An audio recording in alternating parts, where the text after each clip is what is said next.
नमस्कार मित्रांनो, मी गणेश मानकर इन्फिनिटी स्पर्धा परीक्षा अकॅडमीच्या या व्हिडिओमध्ये तुम्हा सर्वांचे स्वागत आहे। आता टेटची तयारी महाज्योती सोबत करण्याची तुम्हाला संधी मिळू शकते। महाज्योतीकडून मोफत प्रशिक्षण मिळणार आहे। येणाऱ्या टेट 3 एक्झामसाठी शिक्षक अभियोग्यता आणि बुद्धिमत्ता चाचणीसाठी ऑनलाईन पद्धतीने महाज्योतीकडून या उमेदवारांना मिळणार आहे मोफत प्रशिक्षण। कोणत्या उमेदवारांना मिळणार आहे, पात्रता काय असणार आहे, निवड प्रक्रिया काय असणार आहे, काही लेखी परीक्षा होणार आहे का, कोणकोणत्या लाभ जो आहे तर तो मिळणार आहे, याच्याविषयीची संपूर्ण माहिती देणारा आजचा हा व्हिडिओ असणार आहे। हा व्हिडिओ तुम्ही शेवटपर्यंत पूर्ण बघितला पाहिजे। बघा, ही महाज्योतीकडून आलेली जी आहे तर ती 8/4/2025 रोजी आलेली ही जाहिरात आहे। या जाहिरातीचा उद्देश काय आहे बघा, शिक्षक अभियोग्यता व बुद्धिमत्ता चाचणी टॅट 2025-26 परीक्षा पूर्व ऑनलाईन प्रशिक्षणाकरता योजनेचा तपशील, म्हणजे ज्या पद्धतीने तुम्हाला माहिती आहे एमपीएससी साठी, राज्यसेवेसाठी, कंबाईन साठी, पोलीस भरतीसाठी वेगवेगळ्या यांच्यासाठी ज्या पद्धतीने महाज्योती, सारटी, बार्टी, टीआरटीआय, अमृत तर यांच्या योजना असतात त्या पद्धतीने पहिल्यांदाच यांनी टॅट या योजनेसाठी प्रशिक्षण सुरू केलेलं आहे।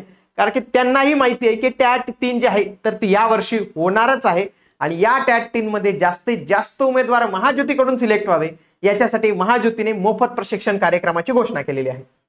बघा, शिक्षक अभियोग्यता व बुद्धिमत्ता चाचणी टॅट परीक्षा पूर्व प्रशिक्षणाकरता इतर मागासवर्ग म्हणजेच कोणता वर्ग, ओबीसी, विमुक्त जाती भटक्या जमाती म्हणजे एनटी, तसेच विशेष मागास प्रवर्ग म्हणजे एसबीसी, तर या वर्गातील उमेदवारांना सन 2025-26 या आर्थिक वर्षात शिक्षक अभियोग्यता व बुद्धिमत्ता चाचणी परीक्षा पूर्व तयारीसाठी ऑनलाईन पद्धतीने हे तुमचं प्रशिक्षण कसं असणार आहे। सगळ्यात आधी हे काय असणार आहे, मोफत, फ्री।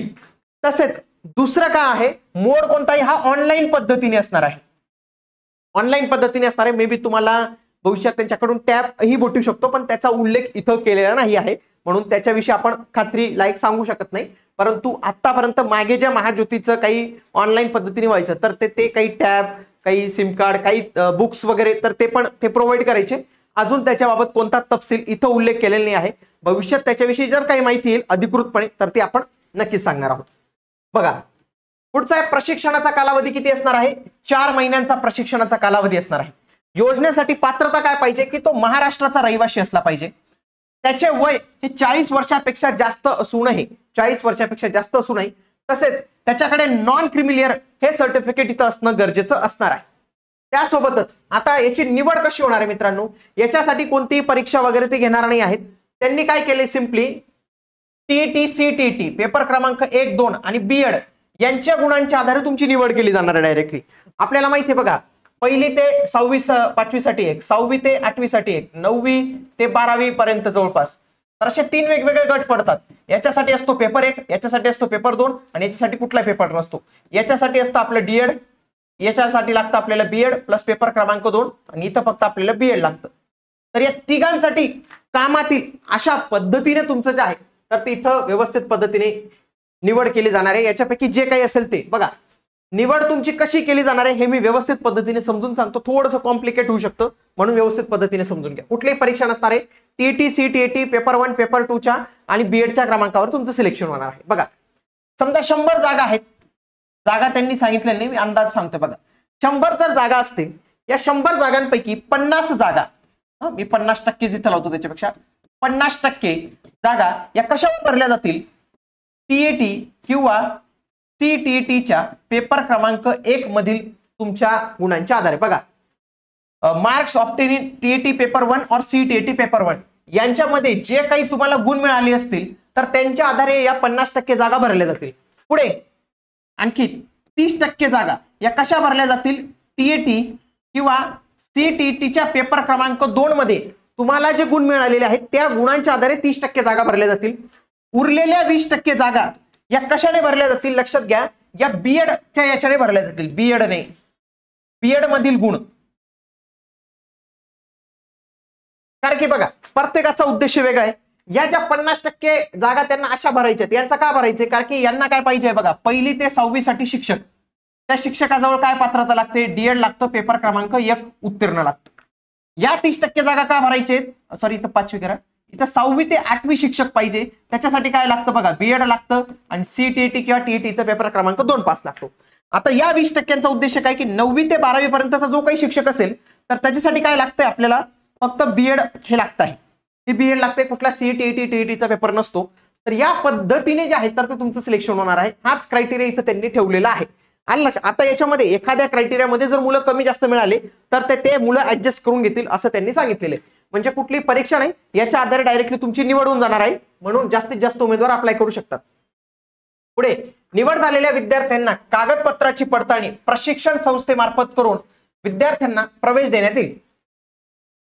प्रशिक्षणाचे स्वरूप कसं असणार आहे, संपूर्णतः सुधारित अभ्यासक्रमानुसार. म्हणजे त्यांचं काय म्हणणे की आम्ही IBPS पॅटर्न नुसार शिक्षक अभियोग्यता व बुद्धिमत्ता चाचणी म्हणजे टेटची पूर्व प्रशिक्षण ऑनलाईन स्वरूपात प्रदान करणार आहोत आणि याचा कालावधी हा 4 महिन्यांचा असणार आहे.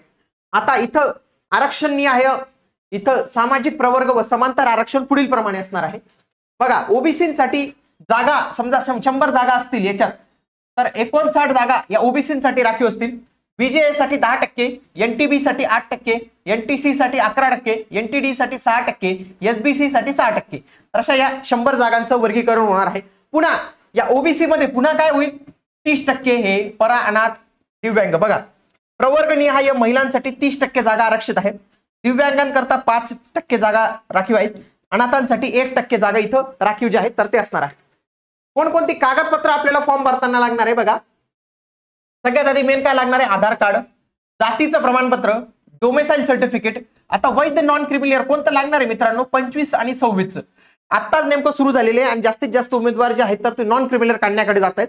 तर नॉन क्रिमिलियर लवकरात लवकर काढावं लागेल तुम्हाला, कारण की तेच नॉन क्रिमिलियर लागणार आहे. बघा, 12वीची गुणपत्रिका, पदवीचे प्रमाणपत्र. आता बघा, ज्याच्यासाठी अप्लाय करायचं ते, फॉर एक्झाम्पल बीएड असेल बीएड, डीएड असेल डीएड, पुढे बीए बीएड, बीएससी बीएड जे काय असेल ते.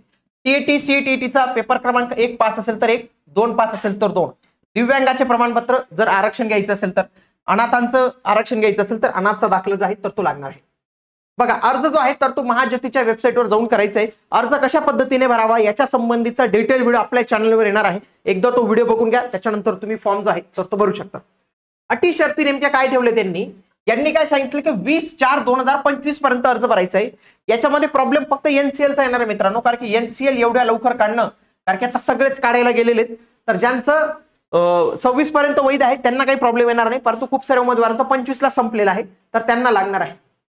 इथं त्यांनी एक महत्वपूर्ण अट ही अशी टाकून दिलेली आहे की याआधी ज्यांनी महाज्योतीचा लाभ घेतला असेल, मग काही लोक म्हणतील की सर आम्ही एमपीसीचा घेतलेला, इंटॅटचा काय संबंध नाही. आयुष्यात कधीही महाज्योतीचा लाभ घेतला असेल तरी लाभ भेटणार नाही. इव्हन तो त्यांनी सारथीचा पण उल्लेख केलेला आहे. सारथीचा जरी असेल, महाज्योतीचा असेल तरी तुम्हाला लाभ भेटणार नाही, कारण की कुणबींसाठी जे आहे तर ते आधी महाज्योतीमधून लाभ घेत होते. आता त्यांना सारथीमध्ये जे आहे तर ते लाभ घेण्यासाठी त्यांना दिलेले आहे. म्हणून बाकीचे जे काही प्रवर्ग असतील तर ते सारथीमध्ये आहेत, म्हणून ते थोडं कॉन्फ्लिक्ट होऊन जातो कधी कधी, कारण की इथं ओबीसी म्हटलेले वरती आणि पुन्हा ते जे आहेत ते सारथीमधून लाभ घेतात ऍक्च्युली गव्हर्नमेंटच्या GR नुसार. तर तेच होऊ नये म्हणून त्यांनी स्पष्ट सांगून दिले की सारथी संस्थेमार्फत जरी तुम्ही लाभ घेतला असेल तरी तुम्हाला लाभ भेटणार नाही. सदर पूर्व परीक्षा प्रशिक्षण हे ऑनलाईन स्वरूपाचे आहे. बघा, हे ऑनलाईन स्वरूपाचे, इथं काही तुम्हाला ते 75% अटेंडन्स वगैरे याची काहीच अट जी आहे तर ती राहणार नाही. म्हणजे एक काम खूप चांगले केलेले. पण आणखी एक असं पण आहे, ऑनलाईन पद्धतीने असल्यामुळे तुम्हाला कुठलंही विद्यावेतन भेटणार नाही. जसं एमपीएससी ला काहीतरी 13,000, कोणाला IBPS ला 7-8,000, 10,000 अशा ते 6 महिने 11 महिने जे काही विद्यावेतन भेटतं ते विद्यावेतन तुम्हाला मिळणारच नाही. इथं स्पष्ट म्हटलेलं आहे. बघा, कोणत्याही प्रकारचे विद्यावेतन भेटणार नाही, कारण की काय वर्क फ्रॉम होम म्हणजे स्टडी फ्रॉम होम आहे, ऑनलाईन पद्धतीचं असणार आहे. आकस्मिक निधी पण नाही भेटणार, जे 12-13,000 बुक्स वगैरे साठी भेटतात, कारण की ते शक्यतोवर देतील बुक्स देण्यात येणार नाही. याची विद्यार्थ्यांनी खबरदारी घ्यावी. म्हणजे फॉर्म भरतायत तर काळजी घ्या. आणि एक गोष्ट अशी लक्षात ठेवा, जर टॅटचा लाभ घेतला, एकदा कुठल्याही महाज्योतीच्या योजनेचा लाभ घेतला तर भविष्यात येणाऱ्या कुठल्याही योजनेचा तुम्हाला लाभ घेता येणार नाही. म्हणून फॉर्म भरताना ही व्यवस्थित पद्धतीने खबरदारी तुम्हाला घ्यायची आहे.